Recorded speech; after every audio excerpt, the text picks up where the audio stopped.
Today on The Rocks, host Emily King chats with Joe Quinn, the CTO and co-founder of Davra, about data and digitization in the mining industry.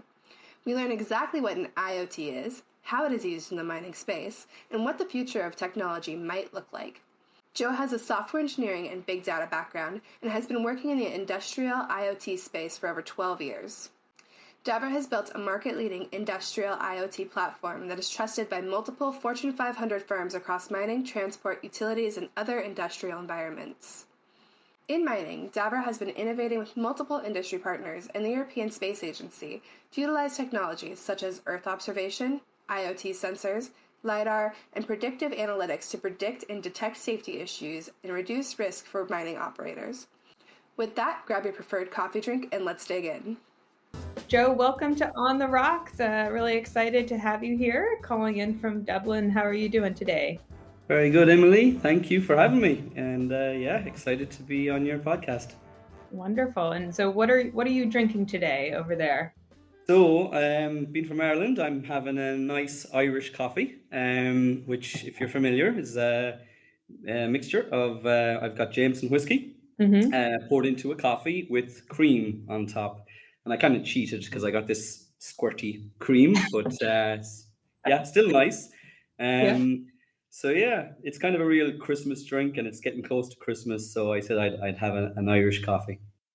Well, I'm having sort of a similar version, but the Florida version, which is I've added some of this great bourbon cream liqueur that Jess Scanlon got me from Orphan Girl. It's like a mining themed bourbon company from Headframe Spirits, but I've poured that into my iced coffee. There you go. Different type of coffee.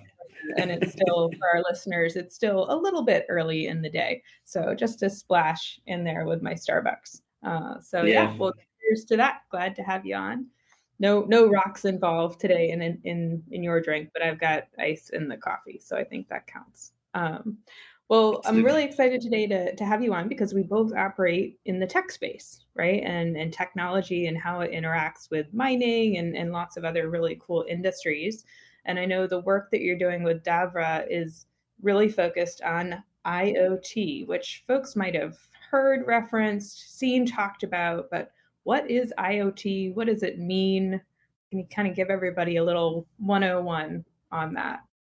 Yeah. Well, I guess, at a high level, IoT it's all about the instrumentation of, physical assets, processes, people, through the use of technology like sensors. It's about more than just putting sensors on things. It's about using the data to derive, actionable insights, like making processes more efficient, helping to predict maintenance issues. And I guess something I'm going to be going a bit deeper in on this conversation is it also can help digitize safety and risk management.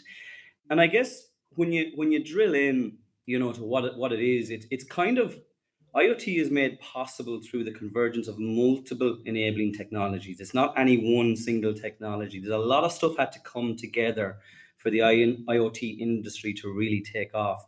So on the software side, things like big data databases that can hold these millions and billions of data points. You have cloud compute environments that are lowering the barrier to entry, things like AWS and Azure. You have enterprise message buses that can send data really quickly between systems and environments. Then you have, when you get out of the software, you go into the other layers of the stack. You've got to connect your sensors into gateways, through networks. And the key thing is all these pieces need to seamlessly stack up, right? And, since about, I'd say 2018, things have really clicked into place for IoT. There were aspects that weren't mature before then that were maybe holding it back. Maybe the sensors weren't good enough for quality. Maybe the ones that were good quality were too expensive. Maybe the network coverage wasn't there. Really, these things have started to click in. And what happens is the return on investment that folks are looking for from IoT is getting stronger, right? As things are becoming more robust and more cheaper. So I guess the first thing I'm excited about really with IoT is actually the level of maturity that it's reaching, that the relatively simple things are actually just all really working together well, because really you're only as kind of strong as your weakest component in an IoT technology stack. But if I'm looking ahead at what's coming next in IoT, and what's exciting us about what technology trends we're looking at, a lot of cool stuff is coming mainstream. We're looking at a nice technology around computer vision. There's AI Mm. techniques that are becoming more mainstream. It's not such a high barrier. You don't have to be a PhD anymore to write an AI model that looks at computer Yeah. imagery. The devices that give us those capabilities to do that compute are cheaper. Mm. We're looking at satellite technology a lot. There's, the providers that give us satellite connectivity are getting higher capacity, more spectrum available, more coverage, so that you can really roll out IoT solutions in far-flung remote environments and get good connectivity. Mhm. Satellite imagery is another key enabler where you're actually able to look at imagery from space, or EO, Earth observation data, and you're actually able to pull out some very rich data out of that. It's not just static imagery. You're able to pull out data like from the ground, in terms of the topography, the moisture, vegetation. So it's almost like a sensor in and of itself. Yeah. A couple of things when you're going into mining, drones are becoming more pervasive, and we're looking at drone technology. Again, using it as a sensor, it goes and it Mhm. collects the data for you. You can look at the LiDAR imagery and you can pull out insights out of that. There's a couple of enabling technologies around drones and in general that are relevant for mining, because very often you're trying to take measurements. The accuracy of where those measurements are taken is key. So there's Yeah. real-time kinematics, is a technology that gives you centimeter level positioning on a Mm. mine site, so you can actually get really accurate data from your drones. And there are some maybe less exciting things, but I think it's a real accelerator for IoT as well, where you see the standards bodies actually come out with standards. So ISO 27400 came out this year, and that's actually a standard that defines controls and practices around IoT security and privacy. So really, Ah. when you see standards like that, it kind of helps us align, but it also gives confidence to your customers that the vendors and the providers in the space aligned with a standard that they can have confidence on, a consistent baseline in terms of how we treat their data. So I guess that's a bit of a journey through it, but I think that IoT has really moved on a lot in the last 10 years. 10 years ago, everybody was just trying to get stuff working, right? Collecting data. But now Yeah. it's reached maturity, and it's really about, the return on investment from what an IoT infrastructure and solution can give you. So that's kind of a broad Yeah. Yeah, because swipe I through think it. if they don't operate in the space, they probably think IoT or Internet of Things, and they think like, your Amazon or Google Home hub, right? Like turn on the lights, turn off the TV. People are even more familiar with it now just in their day-to-day life, right? That all of these things now talk to each other, right? And are, and you've got the cloud, right? And it all kind of connects up in the cloud. But how it all works in the mining space and in industry, I mean, there's so many different components, like you said, that go into that. And how do all of those things talk to each other, and how is that data then processed and analyzed in a way that's fast enough for you to be able to make decisions, right? Which is really, I think, when you start talking the return on investment, customers or implementing companies, I would imagine, want to make sure I'm going to be able to use all of this stuff to make better decisions faster. Is that ultimately what it comes down to for them? Yeah, absolutely. You don't just instrument your environment with these expensive sensors just for the sake of it. Really, it's about driving those actionable insights for whatever the business objective is, and I guess the technology stacks up now to be able to do that in a cost efficient way. And I guess as well, there's kind of a bit of a distinction, I think, when you look at the IoT industry, and we typically categorize it into three kind of categories where there's industrial IoT, and there's commercial IoT, and there's consumer IoT. And I Mm. think that sometimes IoT might get a bit of a bad rap, the consumer IoT, especially on some privacy things, with what your device is listening to and things like that. But I would say there's different standards, and the industrial IoT are typically, there's more tighter security and privacy controls, I think, in that environment. And also the devices are typically industrial grade. They're more expensive, more reliable, more durable, and everything that goes with that. But I think it's good to, and when we're talking about IoT in this context of mining, we're definitely in the industrial IoT category. But yeah, I mean, the people we're talking to understand our language more because they're getting more used, as you say, of dealing with it in their everyday lives.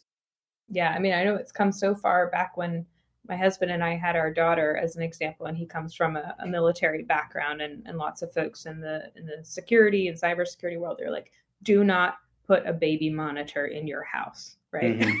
Like all the new, they're like they're so easily hacked. So I think you're right. People have this maybe concerns on the security and the privacy side that certainly things are a lot stronger than they used to be. Now, how did Davra end up in mining? Like, what was kind of the evolution of how you got into the mining space from where you started? We had been working in the IoT industry since about 2011. It was actually machine to machine initially, and then IoT became a term maybe more so like Mm, 2013, 14. And I guess being a kind of a horizontal platform provider, working in lots of different industries, we got introduced to different solutions. And we had one partner actually, it was a satellite company. And what they were looking to do is they were looking to scale out a suite of solutions that operated in remote environments. So they were looking for how do we apply IoT in remote environments where maybe there's not good connectivity, things like that. So we done a few different projects with them. We done something on supply chain, transportation, air and sea. We done some stuff in plantations, and we done a project with them in mine tailing monitoring. This is back in 2017.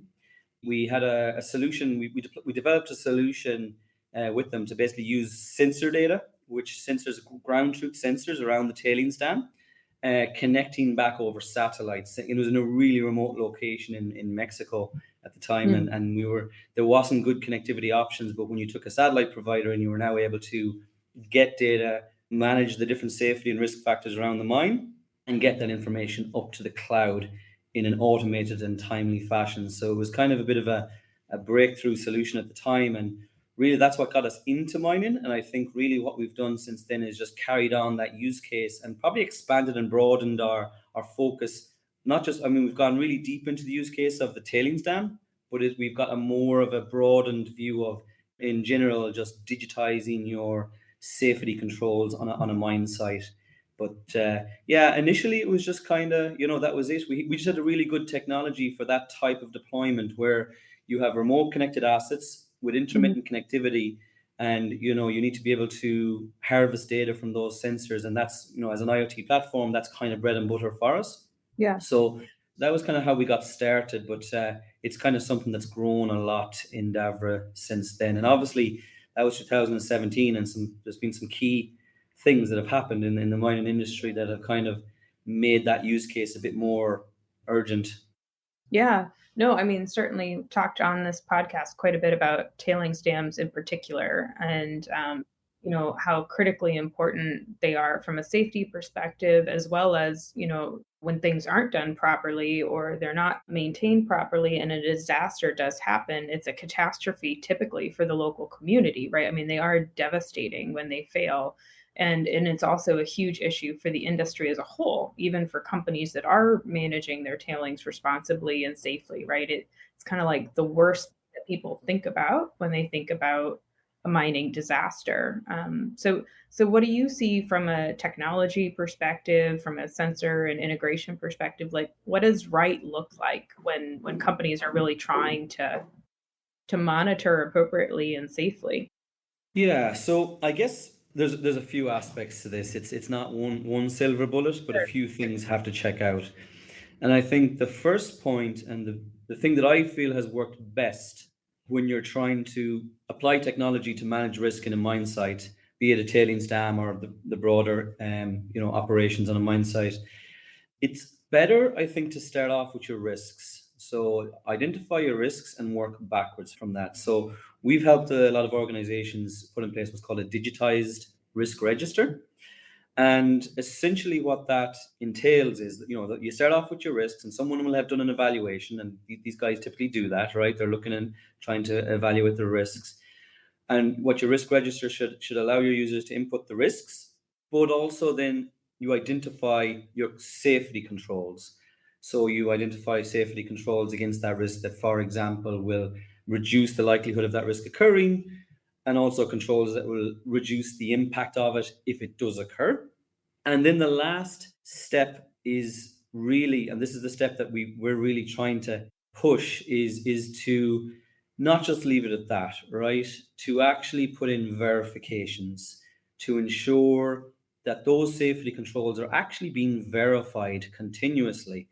So, sometimes, manual inspections, if you're trying to scale a risk management process globally, it's not feasible to it's not always feasible to manually verify all these controls in a timely fashion, right? You've got thousands of safety controls across your organization.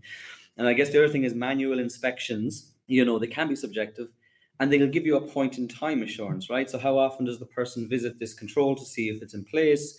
What happens if something goes wrong, the next day or the next week? So we're looking to use technology because you can instrument these safety controls with sensors. I'll give you a couple of examples, but we're looking to use sensors to take readings from these environments and these controls so that we continuously verify them. And I think the term we use is the CVCC, continuous verification of critical controls. So I guess a couple of examples that we've come across. So sometimes there's hazardous gases is an example. So let's say you've got a chlorine gas being produced in an environment. Very often you've got sensors in place to measure that and monitor things like parts per million of chlorine gas in the air. But what you want to be doing is you don't want to be taking readings from that every now and again. So we can take a reading from that automatically every 5 minutes to look at parts per million, for example, to make sure that the threshold isn't breached on the chlorine gas. We also make sure the sensor itself is working, so the power to the sensor's on. Because there's nothing, like a lot of times there's a sensor there, but it's a hazardous environment, wires get disconnected, all this kind of stuff. So you want to make sure that your sensors are still operating effectively. And then The equivalent finally, of a fire alarm in your house, but the batteries are dead, right? you're exactly right. You're exactly right. Too much. It's kind of what like you think you've got a safety blanket in place, and if there's holes in it, it's almost worse, right? You have this false sense of security, but these controls, they're there to protect your life, and they're not actually effective, right? So I guess a mitigating thing or a contingency thing control then would be, you know, okay, we're looking at parts per million, we're looking at chlorine gas, but we're also looking at the ventilation system. We're looking at the fans. How many fans are operational? So that if there was some sort of leakage there, at least the ventilation system is operating effectively so that it could reduce the impact of this.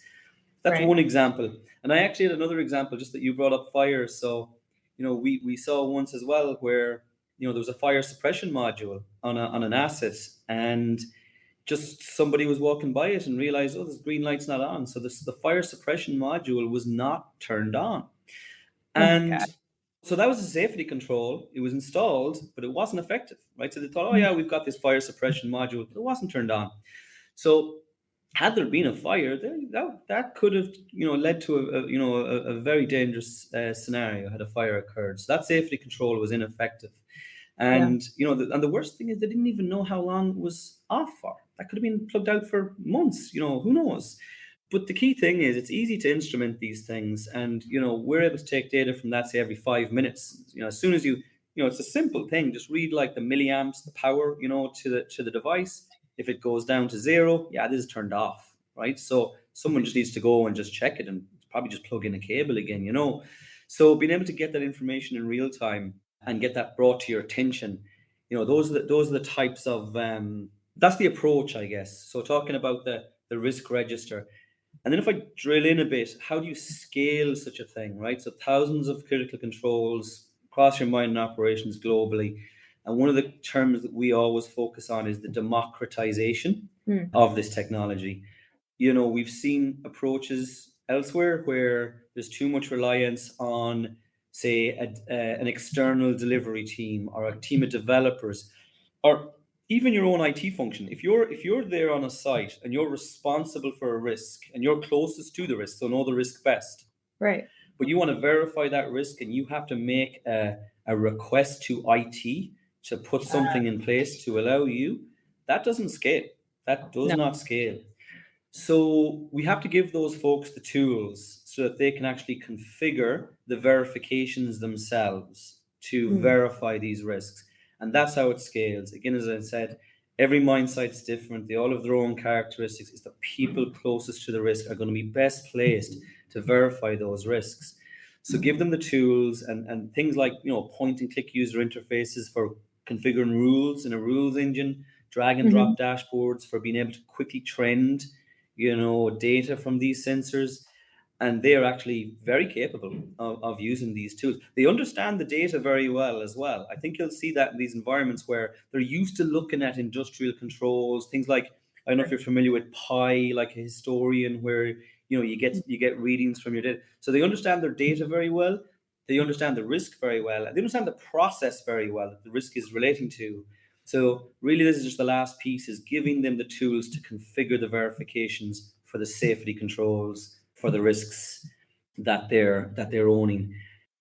Yeah, I think, and but real quick on the democratization of the data, I think that's it seems to be part of a larger trend in mine safety as well. And I would assume industrial safety, where even the integration of like wearable sensors, for example, like the closer you can get the data and the interpretation and analysis, even if it is just like a hey, something's off with the air quality, the closer you can get that to the operator, right, the safer the mine site is, and the faster a company or team can respond to that issue. Where, like you said, if it's all being done back at corporate, like Yeah, doesn't really help. If it's going all the way back there, or like you said, if you've got to kind of go back to IT to reconfigure something to clarify what's going on. So it really does seem part of this larger trend, at least in the larger companies that have maybe the resources to implement this stuff, to get that as close to the edge as you possibly can from an operational perspective. absolutely. I think you've touched on another good point around the operator and their location and making them relevant to the risks. We're Hmm. we're working with one organization. They're a bit, they're, I would say, mature in this area, and they've actually gone a step further from what I've talked about, where they're actually not only validating and verifying the risks, but they are also making the people relevant to the risks. So, for example, they're able to track the location of their individuals indoors and outdoors. And then, if a risk is now in an unverified state, right? Like, Yeah. for example, the fans, the ventilation is not working in that environment, or parts per million of chlorine gas is risen above a threshold. They're actually able to say, well, how many people are exposed to this risk? And you can get these devices. They're like pages where you can send them a message, an automated message to say, look, you're exposed to this risk. You need to go Right. to this meeting point and get out of there. So we're actually seeing, if you can continue it forward to make the people relevant, as you said, the operators, you can actually include them in the solution as well. No, that's really cool to hear. And then going back to what you were kind of leading into. So what are the data sources? What is it that you all are working with in the mining space? So it's a combination of things, right? And really, it's when you combine the data sources, actually, you get the cross pollination between them is where you get the most powerful, and I guess the most confidence in your findings, right? Hmm. So being an IT company, obviously sensors is a key thing. So ground truth sensors, and what you actually find is a lot of environments are already instrumented pretty well. They actually have sensors, but maybe they're not automating the collection or the analysis of those enough. And I think when we go into an organization, a mine site, usually our first goal is to leverage the infrastructure they already have, right? Hmm. So we'll see what sensors they already have and we'll onboard that and see how it's relevant. And you do see it in the tailings dams. They have piezometers and ultrasonic loggers and things that can help us calculate where the water table is at. They're generally pretty good at that. So we can take that data as a first step. They might have other systems that we're not talking to sensors directly, but maybe something's connected into an industrial system like OSI Pi or some other historian. So they very often have systems where the data is currently residing. Maybe they're using it for other purposes, not safety, but we can actually take it and start using it for safety management as well. Mm. And I guess, other things that we're looking at is Earth observation data. I Okay. might go into a bit more detail on that one. Yeah. Drone and LiDAR data is emerging as well. Again, a lot of the technology is getting to where it needs to be, but also then there's regulatory things and risk things with even using drones that are kind of becoming clear as well.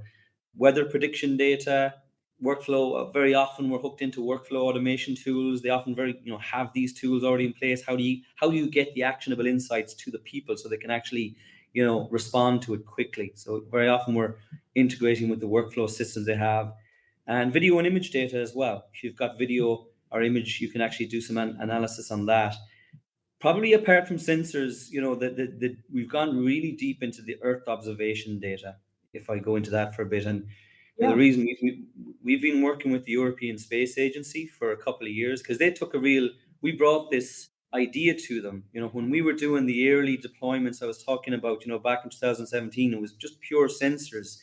But a lot of the guys on the sites were like, well, can you combine? We're collecting this INSAR data or this satellite, and they were using the two data sets were disconnected, right? They were looking at the satellite data over here and the sensor data over here, and we were looking at what they were trying to do, and realized that, well, actually, if you had these two data sets that were able to be cross correlated with each other, you could actually get much more powerful insights, much more early detections of events.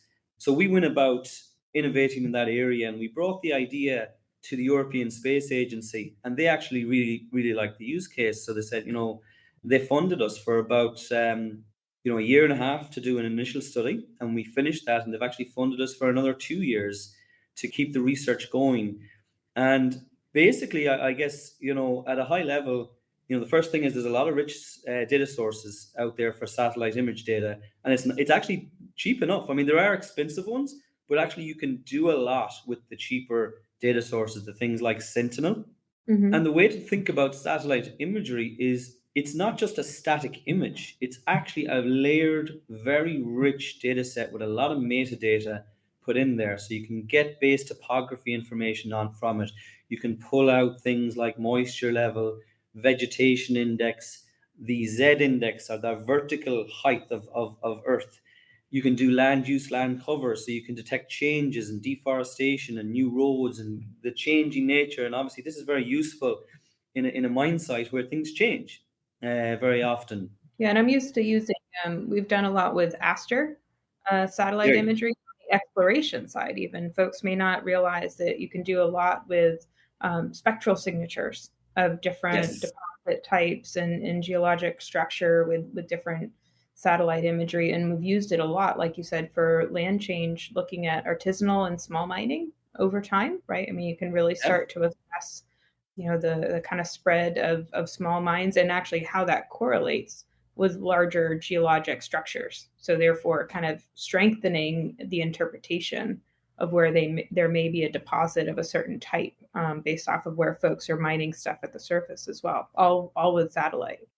Yeah, no, that's a cool use case. Yeah, it's really powerful and it's underused. But when we look at it with from the safety perspective, and you can combine it with sensor data on the ground, we're doing things like linear displacement. So if you think about critical infrastructure on a mine site, like a dam wall, for example, when people think of satellite imagery, very often it's like, yeah, well, what's the resolution? And some of the freer versions, like, yeah, it's 10 meters per pixel resolution. Now you can pay to get down to say 30 centimeters resolution before that's probably as good as you can get with non-military grade satellite imagery. But you can actually do a lot with the 10-meter resolution, because even though it might be 10 meters resolution on the pixel, right, the XY type, resolution, you can actually get millimeter precision on the Z index or the vertical index, right? So you can Mm, see the height of a structure at the millimeter. And a wow. lot of this, has in our research, we've seen with the dam wall that we can actually learn what the natural oscillation of the Earth is. And Earth has a natural oscillation, plus or minus in a band, say, depending on the environment, plus or minus 6 millimeters or 10 millimeters or something like that. But a lot of the key findings we had from the first project with ESA was applying this model to previous case studies of breaches of dams. And we found a lot of examples where there was something statistically significant in the lead up to the breach, Mm, where, say, the oscillation became more wild, or the oscillation stepped down a level and started oscillating at a lower level. So there's definitely something there. And I guess other things that we're looking at is looking at the moisture index on a cross section. So if you think of all the cross sections of a dam wall, And these dam walls aren't magic. If the water table rises above a certain point, you're going to have seepage. And I think about like 40% of these breaches start with a seepage. But if you Yeah. can look at the moisture levels at the cross sections, and you can see that, one cross section, the moisture index is out of whack with all the other cross sections, it's just worthy of investigation. And I think you can never really definitively say, hey, we're going to have a breach here. But certainly these early signals to say somebody should look at this. Right. And if you can correlate that with sensors in the ground, that's giving you like the ground truth data, so where the water table is. So we actually done a couple of good studies on that, where we had those ground truth sensors showing us that the water table had slowly creeped up. The moisture index from space was also spiking at a cross section. And when you combine those two data sources, and when you've got multiple data sources looking for the same thing, and they agree with each other, you can be much more confident in your findings. And one thing you don't want is false positives. So you have the operators running around and losing trust in your system. So if you have these multiple different approaches to detecting the same thing and they agree with each other, then I think you can build a lot of trust in your solution, and they come to actually rely on it. What does the time between those two connections look like? Like when you start to see those, like what's the time span where that starts to impact the safety there? Do you have a sense of that from the research you've done? It depends is the answer. You definitely want to be looking at it over a long period of time. So I won't name names, but we looked at a few studies of some pretty big breaches that occurred, and there was one example where it was a dam and it was wet season, and Mhm. we looked at the Z index, the linear displacement, and the model showed that 13 days before the breach, something was statistically significantly different. Now, but Uh, we looked at about, the Sentinel data is really good as well because it goes back years, so you can yeah, go back so look back years. at historical issues and kind of look at, yeah, what absolutely. Yeah. That's really, yeah.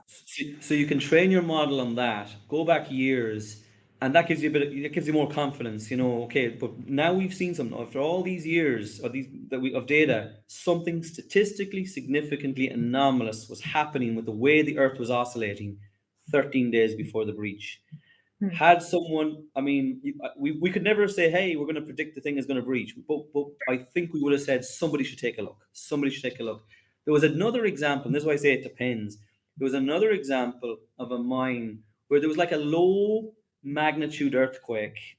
I Hmm. can't remember, five or something, a low enough magnitude earthquake about 7 months before the breach. Hmm. And the earthquake happened, but nobody really noticed anything, out of place. But actually, it created a weakness in the dam wall that went undetected for, as a 7 or 9 months. I can't remember, but that eventually that weakness was eventually realized, and it actually they had a breach. So again, applying this methodology, that weakness showed up as a hotspot pretty much straight Wow. after the earthquake. Straight after the earthquake, it was a hot spot. So I guess when I say it depends on, like, dam walls breach for different reasons, Hmm. and we've seen a model that can find it far out and also close to the event. Have you seen anything or run models also on why some walls don't breach under the same circumstances? Like, has it gotten to the point where you can also look at best practices, like walls or structures that are built this way, maintained this way, even under those same circumstances have held to where it's more of a like a recommendation forward thing, or is We it haven't got to that level. That's really segmenting the studies. There's a lot of studies out there, unfortunately. This happens way more often than it should. right? But that's an interesting research direction. And I think Mhm. once you collect more and more data over time, you can start to get to that level of segmentation where you're actually really going beyond the predictive, but you're into the preventative based off previous examples. So we haven't got to that level yet. We're more at the predictive, But that's certainly a trajectory that I think with more data, these things learned on data. So with more data, more examples, more case studies, you could certainly start to segregate based on the construction method and things like that. You could definitely start to categorize the risks and train your model for the risks depending on which construction method, for sure. Yeah, because I know there are a lot of groups in the industry that are really looking at tailings construction, tailings engineering, and new methodologies like dry tailings stacking, for example, right? That it certainly seems like one of those situations where, as I always kind of preach on the podcast, if the industry could come together collaboratively and maybe fund additional research into looking back historically at what has worked best with the technologies that we currently have for these types of structures under these different situations, right? That would really help inform decision making in terms of standards moving forward, right? I mean, there's new tech, but also there's old technology and understanding of this stuff that has held up. Not every dam fails, not every dam has issues. So what's working well? And the ability to pull the data the way you all have, I would imagine that's certainly a much deeper data set than what folks are currently working off of, which I would assume is sort of anecdotal, right? Or case study driven, as opposed to like being able to look at the whole universe of what's worked, what hasn't. Absolutely. The technology is there, and actually the data is there as well for exactly what you're saying. The Mhm. Sentinel data has been collected. I think it's a good 5 years. I think it's something like 5 years you can go back. Just give us a latitude, longitude of a location, and we can literally do that, study across that time period to look at. And you're right, looking at true positives or, examples of the problem is worthwhile to see, well, was there any signs, but also looking at all the other true negatives, right, to see, Right. well, here's what the data looks like when a dam is never breaches, right? But the data is there, and you could definitely use it to do a study. And I think that the other nice thing about Earth observational data is how non-intrusive it is. Right. You just need the location, and you can do a study like this. You can actually do like an audit of a mine, and sometimes we talk to the operators and we come to them with already some ideas about what we're seeing on their I mine do site. know. It's like, oh, it's interesting. We're seeing this, we're seeing that, but you don't need Mhm. access to their local data. Now that's where you integrate the two sets, as I said earlier. It's where it becomes really powerful. But Sure. you can actually do a lot in a non-intrusive way to get started, Yeah. and there's a good data set there that can be tapped into with that Sentinel hub imagery. Well, that's a great point for all of our listeners who are, at operating mines and stuff. It doesn't have to be a heavy lift, right? Because I think sometimes people hear this type of stuff and they think, oh, we're going to have to put a bunch of team members on and we're going to have to pull all this data. And it doesn't have to be, like you said, intrusive or a huge heavy lift for the team to at least start to see what opportunities there might be there. Absolutely. You don't want to boil the ocean when you go into these things. You typically help outline kind of a digitization roadmap, and you can look at EO. That's like a quick win if Mhm. as I said, it's non-intrusive.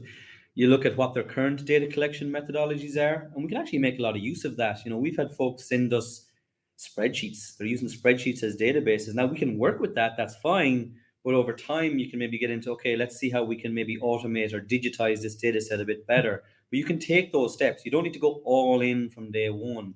You can actually kind of outline a bit of a roadmap and some achievable steps to get there. But yeah, a lot of operators think maybe it's a bigger task than it is, but there's a lot you can do to get started. Well, if they at least have a spreadsheet, I just saw a meme the other day that another I think Geo shared on LinkedIn saying, "Oh, it was a joke about, hey, the company sent us their drill results or their geophysics results, and they're like, okay, what format is it in? Excel, CSV, and they're like PDFs. So stiff as yeah, a database or spreadsheet. Well, as we kind of wrap up, I think I mentioned I ask everybody that comes on the podcast, from your perspective, if you could wave a magic wand and kind of change one thing or improve one thing about the mining industry from everything that you've seen, what would you change? Um, I guess I'm coming from a technology background, and obviously focused on safety, and I would like to see that the industry would seize on the innovation opportunity that's present, right, for safety. And what I mean by that is there's a gap right now in terms of the capability of technology and the utilization of technology, right? Specifically, really for digitization of safety, right? The technology can do this, but I don't think folks are fully adopting it. And I think the technology is is kind of advanced in mining, especially when it comes to things like production capacity or operational efficiency. But we are seeing a bit of a gap when we go and look at what they're doing in the digitization of safety. So, Mhm. I mean, to solve this problem is not fully a technical thing. I mean, the technology is ready. Actually, that's not. I don't think that's what's holding it back. I do think with some cultural changes, maybe tighter policing from regulatory bodies, maybe stricter requirements from the investors, better incentivization schemes within the mining operators. I mean, how are they incentivized? Are they incentivized for safety?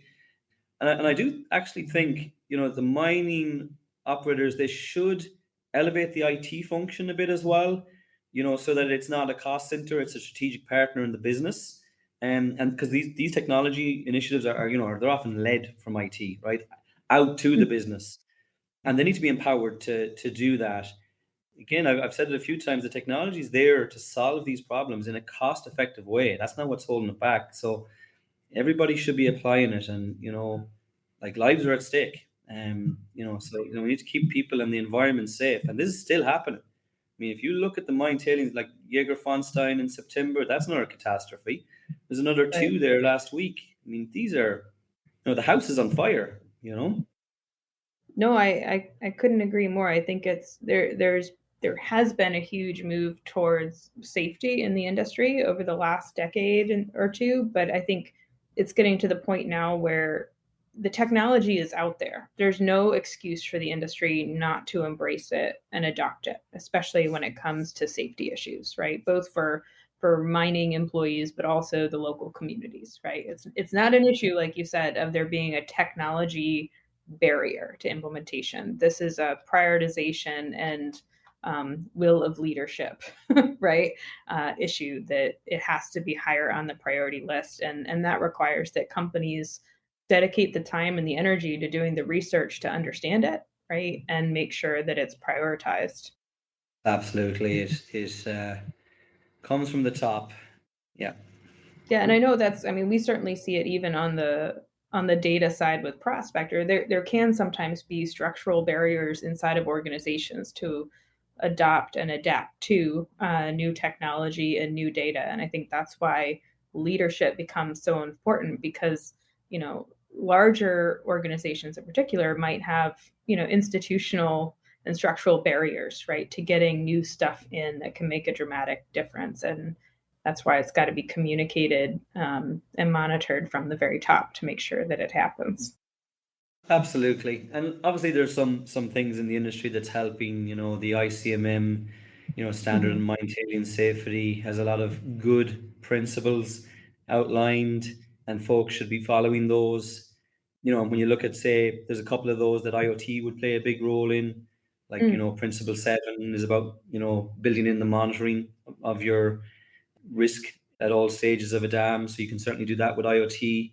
Principle 15 is all about transparency to the public, So there are some things there. The investors and the regulatory bodies and all these, they do seem to be paying more attention to those now and saying, look, that's where we're going to be validating. So I think it will get there, but certainly the technology is ready, as you said. Awesome. Well, thank you for doing your part to bring this really important and innovative technology into the mining space. And thanks for taking the time to come share it with us on the rocks. Thank you, Emily, and thank you for having me. Yeah, and enjoy the rest of your coffee. Yeah, it's getting cold now.